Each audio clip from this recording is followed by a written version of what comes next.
বিমান যেন national flag career হিসাবে দাঁড়িয়ে যায়, বিশ্বের বুকে পরিচিতি লাভ করে, সেটি হচ্ছে আমাদের আগামী দিনের লক্ষ্য।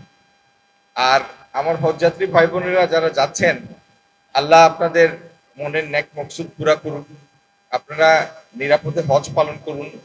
আল্লাহর কাছে আপনাদের যে নেক চাওয়া, আল্লাহ সেই চাওয়াগুলোতে আসেন। আর যারা হজে যান, এটি একটি প্রচলিত নিয়ম, আপনাদের কাছে দোয়ার দরখাস্ত করতে হয়।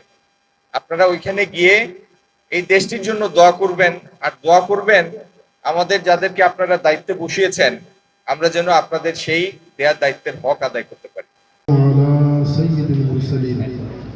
وعلى آله وأصحابه أجمعين ربنا ظلمنا يا أرحم الراحمين يا أرحم الراحمين يا أرحم الراحمين বিশেষ করে অতিথিবৃন্দ যারা এসেছেন يا أرحم الراحمين صلاة সালাম পৌঁছে আজকে তো আমরা صلى الله تعالى على خير خلقه محمد وآله وأصحابه أجمعين آمين برحمتك يا أرحم